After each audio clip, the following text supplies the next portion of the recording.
नमस्कार मित्रांनो.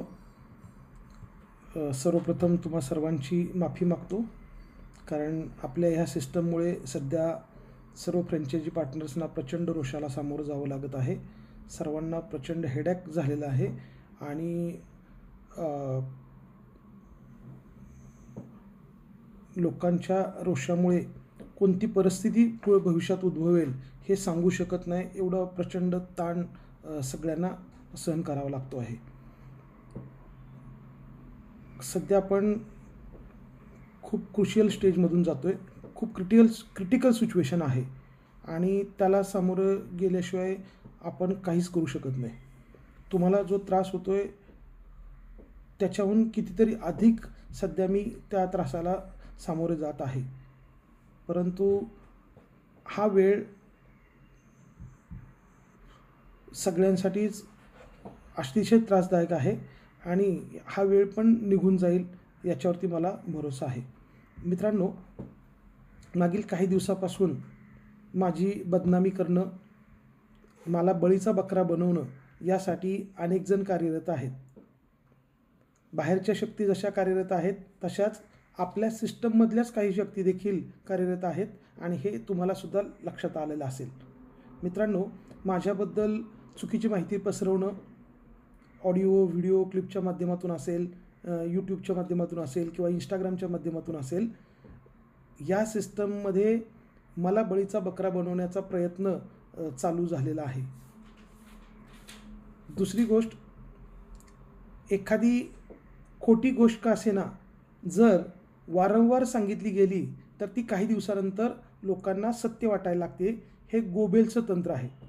गोबेल्स हा हिटलरचा एक सहकारी होता आणि त्याचा सल्लागार होता आणि ह्या गोबेल्सनी हे तंत्र विकसित केलं होतं की एखादी खोटी गोष्ट जर असेल आणि ती जर लोकांच्या समोर आपण वारंवार प्रेझेंट केली तर कालांतरानं ती गोष्ट लोकांना खरी वाटायला लागते आणि ह्या गोबेल्सच्या तंत्राचाच वापर माझ्या विरोधात काही जण करत आहेत. मित्रांनो, मी कुठेही पळून गेलेलो नाही किंवा आपल्या कंपनीमधून 100-200 कोटी रुपये मी घेतलेत आणि माझ्याकडे आहेत अशी कुठलीही गोष्ट नाही.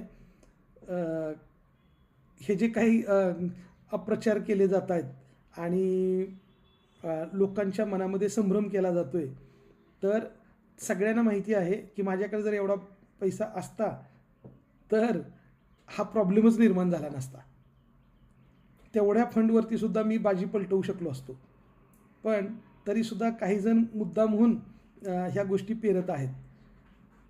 माझ्यामध्ये ती हिंमत आहे की या स्टेजला 100 कोटीच्या भांडवलावरती सुद्धा मी सगळ्या लोकांना बाहेर काढू शकतो. ठीक आहे, आपण प्रयत्नशील आहोत. मी देखील स्वतः प्रयत्न करत आहे. परंतु आत्ता ज्या परिस्थितीतून आपण समोर जात आहोत ती पाहिल्यानंतर आपल्याला अनेक आघाड्यावरती लढावं लागतं.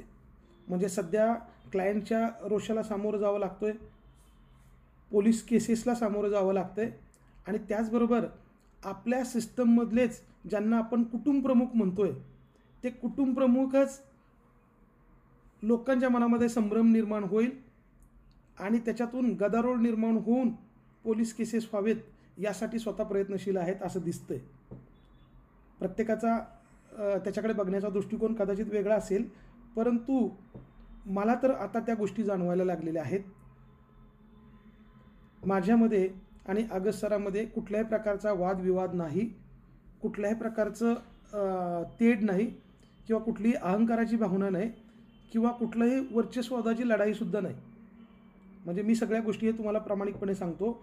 माझं एकाच गोष्टीसाठी भांडण आहे, ते म्हणजे ज्या लोकांनी आपल्यावरती ट्रस्ट ठेवलेला आहे, सिस्टमवरती ज्यांनी विश्वास ठेवलेला आहे, ज्यांनी भरोसा ठेवलेला आहे आणि अनेक उलटे-पालटे प्रकार करून लोकांनी आपल्याकडे गुंतवणूक केलेली आहे, या लोकांची किमान मुद्दल लोकांना परत मिळावी एवढ्यासाठीच मी भांडतोय. ह्याच्यापेक्षा माझं दुसरं कुठलंही भांडण कोणाबरोबरच नाही. परंतु ज्यांनी ही संस्था सुरू केली, ज्या डायरेक्टर्सनी हा सगळं उभा केलेला बिझनेस आहे, आज त्याच बिझनेसला ही लोकं स्वतःचा बिझनेस समजत नसून ते दुसऱ्यावरती कोणावरती खापर फोडण्याचा प्रयत्न करतायत आणि ते मला बकरा बनवण्याचा प्रयत्न करतायत.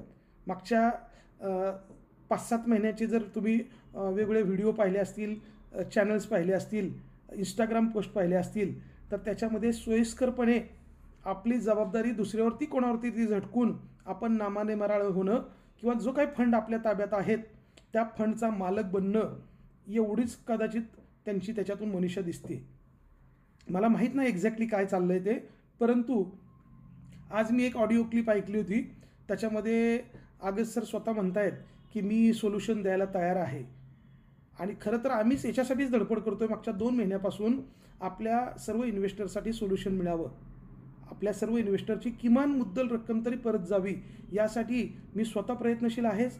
त्याचबरोबर कोर टीम पार्टनर्स प्रयत्न करत आहेत, अनेक मास्टर फ्रँचायझी प्रयत्न करत आहेत आणि अनेक जण आपापल्या पद्धतीनं याच्यातून कसं बाहेर पडता येईल यासाठी प्रयत्न करत आहेत. तर मित्रांनो, माझ्याविषयी कुठलाही गैरसमज मनात ठेवू नका. योग्य वेळी मी सरकारी यंत्रणाच्या समोर किंवा जे काही रेग्युलेटरी बॉडी आहेत या सगळ्या रेग्युलेटरी बॉडीच्या समोर मी येणार आहे, सगळी वस्तुस्थिती मांडणार आहे. आणि पण त्या अगोदर आपल्या कम्युनिटीसाठी जर काही एखादा मार्ग काढता आला तर त्यासाठी मी स्वतः प्रयत्नशील आहे. थँक्यू.